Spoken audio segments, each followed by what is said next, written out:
Let me ask you a question. What do you think the self-taught guitarist is missing out on? See, I grew up in a small town in rural Ireland, and the only guitar teacher in town was teaching small groups of like 5 to 7 people at a time how to play Scarborough Fair, whereas I wanted to learn Metallica, Nirvana, and all of those bands. So my guitar journey was buying a book of chords from the electrical shop in town, which is also where I bought my first record, which is obviously Metallica's Black Album.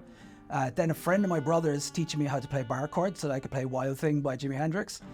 And then years upon years upon years of listening to cassettes, rewinding them, listening to them again, and rewinding them until I could approximate what I was hearing on the tape. I learned a lot of songs and I had a lot of fun, and I really nailed like the Kurt Cobain messy guitar player thing, but I'd stick out like a sore thumb anytime I tried to play anything intricate, or like worse still, something that was slow and had no distortion. Now, what would have been different if I'd had a guitar teacher? What I've come to realize is that when you're intensely focused on playing something right, getting the notes in the right place, not missing the next like whatever, it's incredibly hard to also be outside of yourself assessing your performance. Like, it's really easy to say, well, that's good enough in your head, and then by the end of the phrase, forget that you said that. Or it's really easy to make mistakes with your fingers, with your hands, with whatever, and just kind of not notice them because you're intensely focused on getting the next note in the right place. A guitar teacher can sit across from you in a room or on the other side of a webcam and say, hey, you're out of time, or hey, your low E string is ringing when you play that D chord, or hey, you're holding the pick like a gorilla, and that's what's slowing you down. So what does your computer have that allows you to be your own guitar teacher? It's a webcam. So a few months ago, I started sending videos to a friend of mine when I was learning some new solos. And sometimes he would send back notes like, you're doing this wrong, or that's, going too fast in that area or whatever. So I started reviewing the videos before I sent them to him so I could honestly avoid him sending me those messages. And honestly, that just got me into a groove of recording myself to get like an honest assessment of my playing. And it actually made a really big difference. Like, good enough stopped being good enough. Now, what I would suggest to you is to make part of your practice routine to record yourself and then watch it back to get that second person perspective that you're missing as a self-taught guitarist. Now in this video, we're going to go through a couple of videos of me playing, and I'm going to show you what to look for, what kind of mistakes you might see, and hopefully help you make this part of your practice routine. Let's start out with posture. So there's a lot of mistakes you can make with posture that you possibly won't pick up on in the moment. So here's a video to review.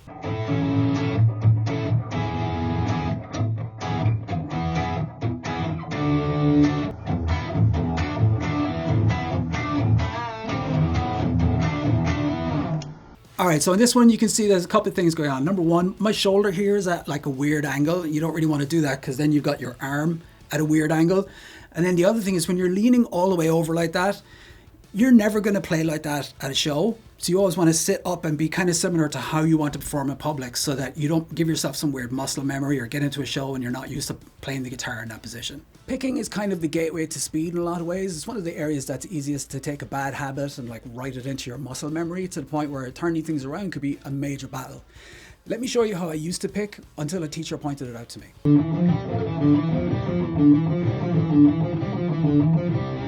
I was holding the pick kind of like James Hetfield-y, and he pointed out to me that when I was playing, my thumb was moving. So my strokes were inconsistent, and not so much as being like a volume issue, it's that you're never hitting the strings the same way twice. And that means that when you try to play it faster, you don't have that accuracy that you need. So keep an eye on your picking hand. You might have to use like your phone to get a bit closer to get a better view, but you might pick up on things that you don't realize because you're focused on your fingers fretting. This is one area where it's really easy to convince yourself you're doing well when you're really not. What I would suggest is just Google metronome, set the Google inbuilt metronome to 70, and then play a bar of quarter notes, a bar of eighth notes, and a bar of 16th notes. Repeat that a couple of times, and then review the video.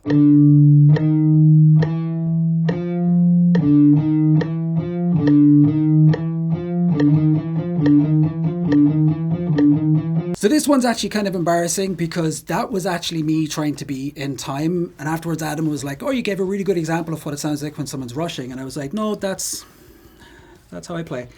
But like as Adam says, everybody rushes, and timing is really one of those things that everybody generally needs to work on. So what I would probably do next time is instead of setting the metronome to 70 BPM, I'd set it to 140. So I've got 2 beats to the bar. and then just go through practice. So this one is really about listening back to your performance and looking for times where there's like some buzz because you're not fingering a chord correctly, or there's points where you're jumping into a chord or a note late or early and it doesn't ring out right. So here's me playing something badly.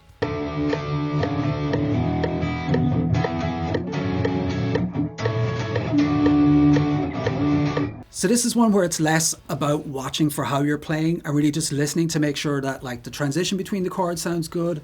When you go into different notes, it sounds right. Everything is sounding out correctly, and making sure that if you're trying to learn something, you're not just passing it off where there's bits that are kind of okay. You just really want to get everything perfectly on point, and that way you're always going to get it right. So for me, this is kind of a big one. I personally think that the thing that holds most guitarists back is motivation. But what's more motivating than progress, right? What I would suggest is making it a part of your process to make regular videos of your progress and then watch them back. Here's me playing an alternate picking thing I was trying to learn, and this is right when I had all of the notes correct at a slow speed.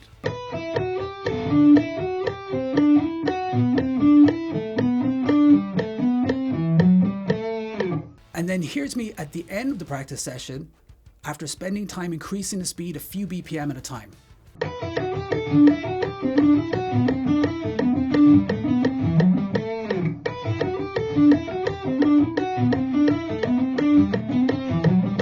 Wouldn't you find that motivating? Our brain goes from I'm learning this to okay, I've got it, onto the next thing without patting itself on the back.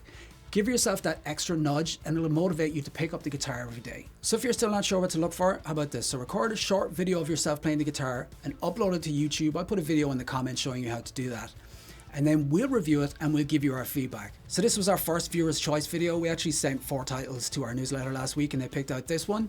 If you want to be part of that voting, sign up for our newsletter below. If you want to see future videos, of course, like, subscribe, hit the bell notification and watch this video next.